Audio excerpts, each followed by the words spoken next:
오늘은 이 본문의 말씀을 가지고 참 지혜로운 성도이란 제목으로 말씀을 드리겠습니다. 본문에서 성도의 삶은 지혜로워야 한다고 말씀하십니다.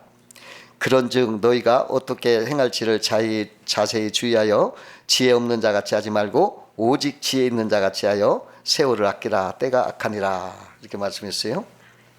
세상에는 지혜가 많습니다.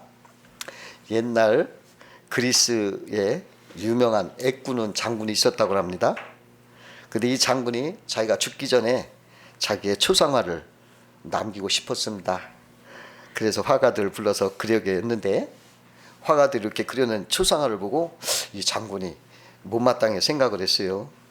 어떤 화가는 애꾼을 그대로 그렸고, 또 어떤 화가는 장군의 심중을 짐작한 나머지 양쪽 눈이 모두 성하게 이렇게 그렸습니다. 장군은 애꾼의 흉한 것도 못마땅했지만은 그렇다고 또 성한 모습도 사실과 다르기 때문에 좀 받아들이기 어려웠어요. 그래서 초상화를 고민하고 있는데 나이가 어리고 이름도 없는 화가가 나타나서 자기가 장군의 초상화를 그리고 싶다 하는 거예요. 그래 좀 못마땅했죠. 믿었진 않았지만 그래 한번 해보라고 허락을 했더니 얼마 후에 이 화가가 그림을 완성해서 장군에게 가지고 왔어요. 근데 장군이 이 무명 화가의 초상화를 보고는 막 좋아하는 거예요. 그냥 그러면서 막 상금도 주고 후한 대접을 해주는 거예요. 근데 이 화가가 어떻게 그렸냐면 장군의 성한 눈이 있는 옆모습을 그린 거예요. 그러니까는 애꾸눈을 그릴 필요도 없고 옆모습을 이렇게 멋지게 그리니까 그 아주 화가의 마음, 장군의 마음에 들었던 것입니다. 예, 화가의 지혜라고 볼 수가 있는 것입니다. 또 옛날에 어느 부자가 살았는데 병에 걸렸어요. 근데 의술로는 도저히 고칠 수가 없으니까 하나님 앞에 기도를 했습니다. 주님, 제 병을 낫게만 해주시면 내가 집을 팔아서 드리겠습니다. 이렇게 약속을 했어요. 근데 놀라운 기적이 일어났어. 병이 나섰어요. 깨끗하게 치료됐어요. 근데 문제가 생겼어. 이 집을 팔아 바치려니까 너무 아까운 거예요. 국리를 하다가 집을 처분하라는 광고를 냈어요. 대지 200평, 건평 60평, 집의 대금은 10만 원. 단 마당에 있는 은행나무를 함께 구입해야 되는데 그 대금은 5억 원. 그래서 10만 원에 집을 팔고 5억을 또 팔고 해서 이제 팔아놨는데 집판도 10만 원 낸 거예요. 그 약속을 했으니까. 그리고 은행나무 판돈 5억은 자기가 챙겼어요. 이 두 사람의 지혜가 세상적인 지혜라고 볼 수가 있습니다. 그러나 성도의 지혜는 세상적인 지혜보다 하늘의 지혜가 있어야 한다는 것입니다. 그러면 성도가 가져야 할 하늘의 지혜는 무엇이냐? 오늘 생각하면서 은혜를 나누겠습니다. 첫 번째로 성도의 지혜는 주님을 중심으로 사는 지혜라는 거예요. 그 태양계에서 보면 태양을 중심으로 달이 돌고 지구가 돌고 별들이 이렇게 돌아가요. 그 궤도를 벗어나지 않습니다. 그와 같이 성도는 주님을 중심으로 그 궤도로 이렇게 살아가는 게 지혜인 것입니다. 만약에 태양계에서 그 행성들이 궤도를 벗어나면 그 행성은 유성이 돼버리고 별똥벌이 돼서 사라지는 거예요. 그와 같이 우리도 주님을 벗어나면 그 궤도에서 떨어지면 어려움이 생기고 허송세월이 되는 것입니다. 그 야곱이 자기 외삼촌 집에서 그 밧다람에서 이렇게 돌아올 때 이렇게 막 돌아오는데 이렇게 보니까 세겜 땅을 지나가게 되는데 거기 보니까 풀밭이 넉넉하게 넓고 또 거기 보니까 물도 넉넉해요. 야, 이거 양치면 여기서 큰 부자 되겠다. 그런 생각을 가지고 거기에 정착을 해요. 원래는 베델로 가야 맞는데 거기에 정착을 해서 세겜 사람들과 막 타협을 하면서 같이 어울려 살았습니다. 그러나 세월이 흘러서 그 자기 딸 디나가 그 세겜 여인들과 막 어울려 다니다가 세겜 추장 그 아들에게 강간을 당했어요. 그러니까 그 야곱의 아들들, 그 오빠들이 화가 났어요. 그래가지고 세겜 사람들한테 가서 속였습니다. 너희들이 할례를 받으면 내 동생을 주겠다. 이렇게 거짓말을 해요.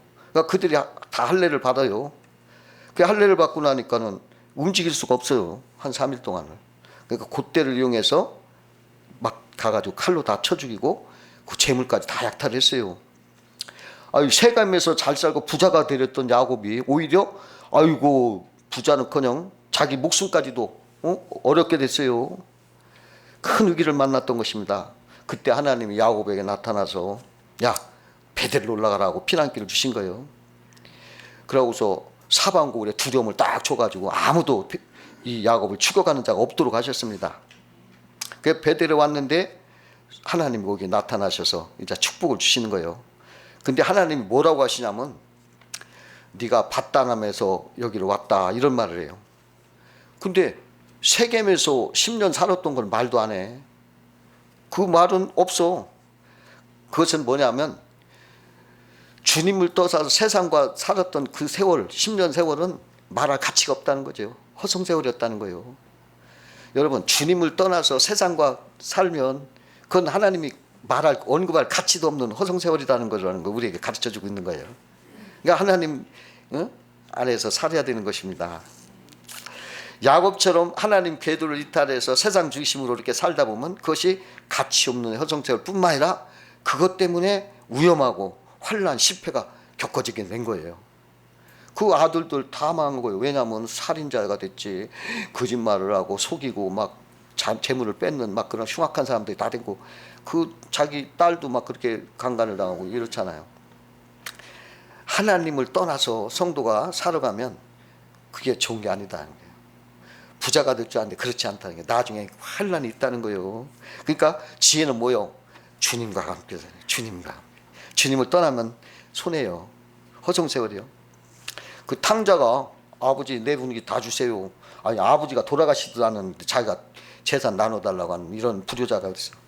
그걸 가지고 나가더니 막 허랑방탕 하더라는 거예요. 허랑방탕. 그 조선을 제 탕진하고, 근데 그곳에 기근이 닥치니까 먹을 것이 없어. 그러니까 어디라는 이방 나라 돼지 치는 집에 가서 돼지 치는 취직을 해가지고 거기서 막 천대받고 일을 하는 거예요. 근데 막 너무 배고프니까 돼지가 먹는 쥐염 열매, 그 쥐염 열매가 얼마나 딱딱한지요. 이렇게 동글동글한 쥐염 열매를 막 이빨도 씹어지지도 않아. 그거라도 좀 먹어보자 했는데 돼지가 양보를 안 하는 거요. 하나도 안 줘. 그래가지고 그냥 거기서 막 죽을 지금 아이고 내가 죽겠구나. 그래서 아버지한테 SOS를 치는 거예요. 내가 잘못했나이다. 나를 그냥 아들로 하지 말고 품꾼 하나만 받아줘도 감사하겠습니다. 이러면서 갔어요. 근데 거기에 들어가자마자 다시 회복이 되는 거예요. 그러니까 성도는 궤도를 벗어나지 말아야 돼. 주님 중심으로 살아야지. 이걸 떠나면 불행과 실패와 위험이 닥친다는 걸 우리 꼭 알아야 되겠습니다. 내가 여러분도 겁주는 거 아니에요. 성경의 말씀대로 하는 거예요. 절대로 성경의 말씀대로 해요. 주님을 떠나면 반드시 대가가 오는데 실패하고 돈 못 벌어요. 다 더 막 손해보는 거예요. 두 번째로 성도의 지혜는 기회가 올 때 기회를 놓치지 말라는 거예요. 오늘 보면 세월을 아껴라 이랬어요. 이건 뭐냐면 그 시간을 허송세하지 말고 기회를 잡아라 이런 소리예요. 기회를 놓치지 말라. 이탈리아 토르노 박물관에 기회를 상징하는 조각품이 있어요. 그 조각품은 앞머리는 막 머리가 이렇게 풍성하게 있어요. 근데 뒷머리는 빡빡 대머리요. 등에는 커다란 날개가 있어요. 두 날개가. 또 발에도 날개가, 작은 날개가 달려 있습니다. 그리고 손에는 저울이 있어요. 또 오른손에는 칼이 들어 있어요. 이게 바로 제우스의 아들 카이로스라는 기회의 신, 이 조각품입니다. 앞머리는 길어서 쉽게 머리카락을 움켜쥘 수 있지만 한 번 지나가면 뒤에는 머리카락이 없어서 잡아챌 수 없다는 거예요. 그러니까 기회는 한 번 지나가면 다시 돌이킬 수 없다 이런 뜻입니다. 또 손의 저울은 기회가 앞에 있을 때 얼른 재서 잡을 것인지 아닌지 빨리 분별하라고 판단하는 것이고, 판단이 끝나면 칼처럼 결단을 하라는 거예요. 카이로스는 두 날개가 있어요. 그래서 그 발에도 날개가 있어서 항상 달아날 준비를 하고 있다는 거예요. 그래서 이 카이로스가 올 때 얼른 잡아야지, 잡지 못하면 이게 기회를 놓친다는 것입니다. 어떤 사람이 자손을 앞에 두고 마지막 유언을 할 때 뭐라고 하는데 소리가 안 들려. 근데 딱 한 말이야. 껄 그라는 거예요. 껄. 그러니까 자손들이 이게 무슨 말씀인가? 그 무슨 말씀인가? 궁리를 해봤더니 알아듣어. 뭐냐? 사랑할 걸, 용서할 걸, 잘할 걸, 그거들하는 거예요. 기회를 놓치고 후회한다는 소리요. 여러분 유행가 가사에도 이런 말 있죠. 있을 때 잘해 후회하지 말고, 그런 말이 있어요. 있을 때 잘해야지 기회 놓치면 그렇게 하고 싶어 못 한다는 거예요. 그 어떤 도시에 아주 직무에 아주 불성실한 월급 사장이 있었어요. 바지 사장이라고 하죠. 그러니까 그 회장이 이 월급 사장이 너무 불성실하니까 너 이제 그만둬야 될 때가 올 것이다, 이렇게 그 관리를 반납하라는 날이 닥칠 걸 알려줬어요. 경고한 거지. 그러다 이 월급 사장은 아이고 내가 이거 뺏기 다 반납하기 전에 내가 내 권한을 이용해서 좋은 일을 좀 하자. 그날이 반납하기 닥치기 전에 내 권한을 최대한 이용해서 친구들을 막 불러다가 천심을 쓰는 거예요. 막 빚도 갚아주고 칸감해주고 막 물건도 싸게 주면서 막 그래요. 근데 하나님은 성경에 보면 이 월급사장 같은 불의한 청지기도 지혜롭다고 칭찬했어요. 왜 그러냐? 그 주인의 재물을 멋대로 쓴 것이 지혜로운 게 아니라 그 월급사장은 반납할 때가 온다는 것을 알고 그걸 인식했다는 게 지혜롭다는 거예요. 또 반납하고 나면 자기는 더 이상 쓰지 못한다 하는 것을 알아는 거예요. 그것도 지혜예요. 그리고 반납하기 전에 자기 친구들을 잘 꼬셔서 자기 뒷부장을 좀 해달라고 하는 것이 지혜롭다는 거예요. 이게 사람들은 지혜롭게 살아야 된다는 거예요. 어린 속은 사람은 자기 재산이 영원한 줄 착각을 하는 거예요. 근데 반납할 때가 온다는 걸 알아야 돼. 그게 지혜예요. 여러분 이 세상 여러분 믿을 거 없어요. 응? 어떤 분이 자기가 그냥 안 먹고 안 쓰고 그냥 뼈 빠지게 이래가지고 고생을 막 엄청 하면서 자식들 대학 공부 시키고 미학 유학까지 시켰더니 결국 시집장가 가더니 미국에서 1년이 넘도록 부모 생신 때 선물 하나 카드 하나 보내지 않는 거예요. 그래서 부모가 편지로 몹시 책망을 하면서 모진 고생 다 해가면서 공부시켰더니 부모도 몰아보고 너희들 그럴 수 있느냐 했더니 회답하기를 아버지 지금도 효도받겠다는 본권적인 사당 버리십시오. 지금 어느 때라고 그런 말씀하십니까? 하고 답장이 오더래. 그것을 읽고 편지를 막 찢어버리고 땅을 치고 통곡했다는 거예요. 여러분 자식도 재물도 물질도 믿을 거 못 돼요. 언젠가는 다 떠나가는 때가 온다는 거예요. 그걸 알아야 돼. 하나님이 거두가시는 때가 온다. 이거 아는 게 지혜예요. 여러분 어린 시절에 뭐 애들 땅 따먹기 장난하는데 막 그냥 자기 뿅을 채고로 늘려가지고 땅을 따죠. 많이 따면 막 좋아하고 일어나면 막 울기도 하고. 그러다 해질물에 어머니가 얘들아 밥 먹으라 고 부르면 많이 딴 애들이나 적은 딸이나 손 탁탁 털이고 다 밀없이 손 털고 집으로 달려가면 끝이요. 인생도 마찬가지요. 하나님 위해서 우리를 부르실 날이 있어요. 그러면 뭐 이거 다 털고 들어가야 돼. 그러니까 우리가 있을 때 살아있을 때 잘하자는 거예요. 근데 지혜는 변하지 않는 주님께 충성껏 잘해라 이거예요. 그게 참 지혜라는 거죠. 또 기회는 준비되어 있는 자에게 찾아온다는 거죠. 그 세계적인 명지휘자 토스카닌이라는 첼로 연주자가 있었어요. 근데 그 사람은 눈이 너무 근시였기 때문에 악보를 못 봤어요. 그러니까 그 연주하기 전에 악보를 전부 외웠어요.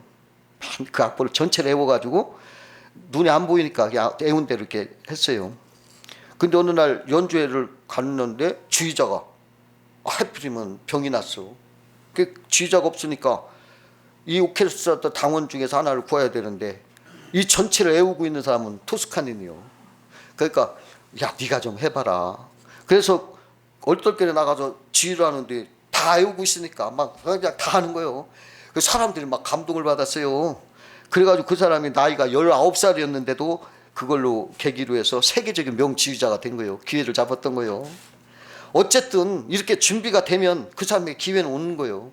여러분 모든 걸 준비를 해야 됩니다. 여리고성에 바디움이라는 사람이 있는데 소경이고 거지였어요. 그가 여리고성에서 구걸을 하는데 예수님이 지나간다는 거예요. 여리고성을. 그러니까 그 자리가 박차고 나서 예수 하고 불러요. 막 사람들이 야 인마 시끄럽다 끄집는데도 더 큰 소리로 막 예수 막 부르니까 예수님이 왜 그러냐고 데려오라고 하니까 눈 뜨고 싶습니다 하니까 눈 뜨게 했어요. 여러분 그 여리손을 지나가는 그 짧은 시간을 놓치지 않고 기회를 잡았어요. 그는 예수님이 언젠가 올 것이다라고 사모하고 준비하여서 기다렸던 거라는 거예요. 만약에 준비 없이는 그 짧은 시간에 어떻게 그렇게 그 시간을 기회를 잡을 수가 있습니까? 우리는 항상 준비해야 돼. 준비해야 돼. 그러면 어느 것이 닥쳐도 그걸 할 수가 있지. 준비 없이는 그냥 다 놓치는 거예요, 기회를. 어느 날 어느 한 임금이 죽었어요, 갑자기. 그러니까 신하들이 임금 시신 앞에 두고서 무슨 잡담을 하냐면, 우리 임금이 천국에 가셨을까 못 가셨을까, 그러니까 굉장히 궁금해요. 얘기했어요. 그러니까 평소에 임금께 고마운 사람 가졌던 신하는 천국 가셨을 거야 하고, 또 임금에게 서운한 마음을 가졌던 신하는 천국 못 갔을 거야, 이렇게 말하는 거예요. 근데 옆에 있던 한 신하가 확신 있게 입을 열더니 뭘 하냐면, 아마 우리 임금님 천국 못 갔을 거야. 그러니까 다 위하여서 왜 그러냐 하고 물었더니, 그러니까 하는 소리가 이런 말이요. 천국은 아주 먼 곳인데 임금님은 생전에 단 한 번도 천국에 대해서 얘기한 적이 없어. 또 준비 없이는 절대로 여행을 떠나지 않는 분이셨잖아. 그러니까 천국 못 갔어 그러는 거예요. 준비 없이 어떻게 천국을 갈 수 있겠느냐, 그 먼 길을. 그래서 못 갔다. 그게 옳은 말이죠. 준비 없이는 못 가는 거죠. 서양인들의 묘지는요, 저 멀리 산에 있는 게 아니라 동네 가운데 또는 교회당 뜰에 있대요. 거기서 가지런히 이렇게 줄을 지어 서 있는 묘비 앞에는 앞서간 그들의 추모의 글이나 아쉬운 인사가 이렇게 새겨져 있는데, 한 사람이 묘지를 돌며 묘비를 이렇게 읽어보고 다니는데 어느 묘 앞에서 발길을 멈췄어요. 그 묘비의 글은 흥미로웠어요. 글은 단 세 줄이었습니다. 뭐라고 써있냐면, 나도 전에는 당신처럼 그 자리에 그렇게 서 있었어. 그러니까 웃음이 터져 나온 거예요. 그 두 번째 줄을 이어봤더니, 나도 전에는 당신처럼 그곳에 서서 그렇게 웃고 있었어. 깜짝 놀란 거예요. 이게 재미로 쓴 게 아니구나. 그래서 자세를 가다 놓고 긴장된 마음으로 세 번째 줄을 읽었더니, 이제 당신도 나처럼 죽을 준비를 하시오. 그러는 거예요. 죽음에 대한 준비만큼 엄숙한 것이 없다는 것입니다. 그런데 그 죽음의 준비는 살아있을 때 해라는 거죠. 죽고 나면 준비할 것도 없어. 세 번째로, 성도의 지혜는 나부터 새롭게 변화라는 거예요. 나부터. 성도에게 중요한 것은 나부터 변화되는 거예요. 그 영국의 거성 트루나이젠이라는 분이 젊은 시절에, 하나님, 나로 하여금 세계를 변화시키는 위대한 인물로 되게 해주십시오 하고 기도를 했대요. 오랜 시간 기도를 하는데, 그러나 그가 세계를 변화시킬 수 없음을 알게 됐어요. 그래서 40이 되었을 때 그는 기도의 제목을 바꿨습니다. 하나님, 나부터 변화시켜 주세요. 내 삶의 가장 작은 것 하나도 내가 바꾸고 가기 시작하겠습니다. 이렇게 기도했어요. 그리고서 언어 생활을 바꿨대요. 그리고 얼굴 표정을 바꿨답니다. 항상 얼굴을 환하게 밝게, 언어도 항상 활발하게, 이렇게 작은 습관 하나하나 바꾸기 시작했대요. 그러니까 그의 삶이 바꿔지면서 주변에 영향력 있는 사람이 되어졌다는 것입니다. 그 사람이 대학 교수였는데 제자들에게 이렇게 말했어요. 진작 기도를 바꿔야 했다. 내가 바뀐 이후에 나는 다른 사람을 변화시키는 인물로 성장하게 됐다. 이렇게 하더랍니다. 이게 내가 먼저 변화야 세상이 변하는 거예요. 그 옛날 어느 왕이요, 지방 시찰을 가다가 돌불에 걸려 발을 다쳤어요. 그러니까 화가 난 왕은 신하들에게 전국의 모든 게 새 가죽으로 포장하라 명령을 내렸어요. 그러니까 이 소문이 삽시간에 전국에 퍼져가지고 사람들은 배꼽을 잡고 웃었어요. 나라 안에 소를 다 잡은들 모든 일에 소가죽을 깔 수는 없잖아. 그냥 사람들이 그랬어요. 그러자 용기 있고 지혜로운 신하가 왕 앞에 가더니, 왕이시여, 온 땅을 소가죽으로 덮는다는 것은 불가능한 일입니다. 그 대신 폐하의 발을 소가죽으로 잘 싸고 다니면 먼지도 묻지 않고 상처도 나지 않을 것입니다. 그 말을 듣는 왕이 무릎을 탁 치면서, 그렇다, 그게 참 옳은 생각이다, 참 좋은 생각이다. 그렇게 해서 구두가 생겼대야. 믿거나 말거나. 사람들은 자기보다 남을 바꾸려고 하는데 나 자신부터 먼저 바꿔야 한다는 거예요. 어리석은 사람들은 자기 하나 바꾸면 되는데 온 세상을 다 바꾸려고 하는 거예요. 자기 먼저 바꾸면 돼요. 어느 부흥사 지망생이 자기도 변하고 싶어서 산기도를 갔어요. 나에게 아브라함 같은 믿음을 주십시오. 그러니까 음성이 들려왔어. 너는 아브라함처럼 아들을 바칠 수 있느냐? 생각해보니 자신이 없어. 그래서 기도를 바꿨어요. 그러면 나에게 모세 같은 믿음을 주십시오. 또 음성이 들려왔어. 너는 모세같이 사람들을 죽일 수 있느냐? 그것도 할 수 없는데요. 그러면 제가 어떻게 할까요? 그랬더니 뭐라고 하냐면 너는 너다. 너같이 기도하라. 이러더라고요. 네 번째로 성도의 지혜는 그리스도 진리의 말씀으로 빚어져라. 그게 지혜예요. 그 모든 악기는 연주하기 전에 이렇게 조율을 해요. 근데 조율할 때 그 기본 름이 라, A키라고 합니다. 이 라음을 정확히 한 다음에 다른 모든 음을 그 라음에 맞추어서 그것을 중심으로 이렇게 연주를 한다는 것입니다. 성도는 예수 그분의 소리에 우리 신앙의 음을 맞추고 살아갈 때 진리의 말씀으로 빚어져서 빛 가운데 살아갈 수 있다는 거예요. 그 삼손의 머리가 하늘을 향해서 들려져 가지고 성령의 그 안에 있을 때는 나귀 턱뼈 하나로 1,000명 블레셋 군사를 무리쳤어요. 또 그가 성령 안에 있을 때는 그를 결박한 브레셋 밧줄도 불탄삼처럼 끊어져 버렸어요. 그러나 그의 머리가 드릴라의 무릎을 베고 누웠을 때는 블레셋 밧줄에 묶여져서 두 눈알이 빠졌어요. 그리고 맷돌을 돌리는 초라한 노예가 되고 말았어요. 하나님을 떠나면 성령이 떠나가기 때문에 무능해진다는 거예요. 어떤 교회 권사님 한 분이 계셨는데 아들이 장가를 갔어요. 근데 며느리가 도저히 마음에 안 들어. 생긴 것도 그렇고 학벌도 그렇고 집안도 가난해서 혼수품도 제대로 안 오고. 그래서 그 자부를 막 구박하다가 자기가 화를 이기지 못해서 에이 나 기도하러 가겠다고 오랜 시간 기도원에 들어가 버렸어요. 그러더니 내려오더니 하는 소리가 내가 하나님 음성을 들었다 그러는 거예요.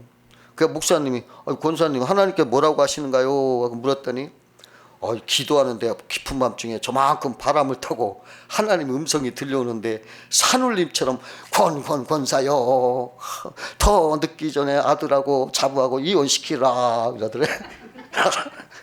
아유 그 며느리를 미워하는 마음이 그 마음에 확 삭히지 못하고 있으니까 자기가 자기 소리 들은 거예요. 그것을 하나님의 소리라고 착각을 한 거예요. 여러분 주님의 진리의 말씀을 떠나면 이렇게 되는 거예요. 우리가 주님을 떠나면 기도한다고 하지만 막 거짓 악령들에게 소리를 듣기도 하고 자기 소리를 듣고 막 하나님이 말씀이라고 막 이렇게 우긴다는 거예요. 착각할 때가 있는 거예요. 그것처럼 물고기가 물을 떠나면 안 되는 것처럼 성도도 말씀 안에 있어야 돼요. 그걸 떠나면 안 됩니다. 그 말씀은 진리의 말씀이잖아요. 거기에 있으면 확고한 겁니다. 어느 분이 그 조종사 친구와 함께 비행기를 탔는데 조종사 친구가 말하기를 당신의 느낌이나 감정이나 생각과는 상관없이 반드시 비행기 계기판만 보고 가시오 그러더래요. 그것만 신뢰하라. 그 이유는 비행 중에는 쉽게 감각을 잃어버릴 수가 있대요. 그래서 비행기가 막 뒤집혀가도 바르게 가는 것 같고 하늘 올라가도 내려가는 것 같고 내려가도 올라가는 것 같고 막 이렇게 감각이 막 바뀐대요. 그래서 조종사는 반드시 자기 느낌이나 감정에 의지하지 말고 계기판을 보고 날으라는 계기판. 그래야 안전하다는 거예요. 그 존 F 케네디 주니어라는 그 케네디 아들이 그 아내와 처제와 함께 비행기 하던 중 사망했어요. 그래서 과학자들이 사고 원인을 추적해 보니까 이 케네디가 이 비행술에 익숙지 못해서 계기판 볼 줄을 잘 몰라가지고 그걸 못 봐가지고 추락해서 죽었다는 거예요. 또 2차 세계대전 때 비행기가 목적지를 훨씬 전에 아프리카 사막에서 추락하는 사고가 있었어요. 근데 왜 그랬나 봤더니 승무원들이 비행기 뒤쪽에서 강한 바람이 불고 있다는 비행기 계기판을 믿지 않고 자기들 생각대로 그걸 무시하고 착륙하려다가 그렇게 사고가 났다는 거예요. 몇 년 후에 그 비행기가 발견했을 때는 그 계기판이 여전히 정상적으로 작동하고 있었다는 거예요. 그와 같이 하나님의 말씀은 계기판과 같습니다.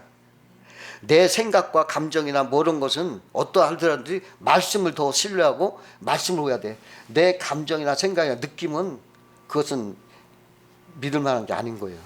반드시 성경의 말씀이 나침판인 거예요. 그거 보고 살아야 돼요. 그 말씀이 없으면 사탄이 와서 막 거짓말을 하고 하면 우리가 생각이나 느낌이나 감정이 막 거기에 현혹되는 거예요. 그래서 계기판되는 성경의 말씀을, 그 말씀이 가르치는 것을 반드시 믿어야 돼요. 성경은 이렇게 말하고 있어요. 사람은 다 거짓되되 오직 하나님은 참되신다 할지어다 이랬어요. 여러분, 이 세상을 살아갈 때 성도는 말씀 속에서 살아가요. 말씀이 말하는 것을 믿고 그것대로 순종하며 살아가세요. 어떠한 사람의 감정이나 느낌이나 뭐 이런 거, 물론 그런 걸 아주 무시하는 거 아니죠. 그러나 말씀이 근본이 돼야 돼요. 말씀에 묶어져서 살면 여러분들이 충분한 성공된 삶을 살 수가 있는 것입니다. 기도하겠습니다.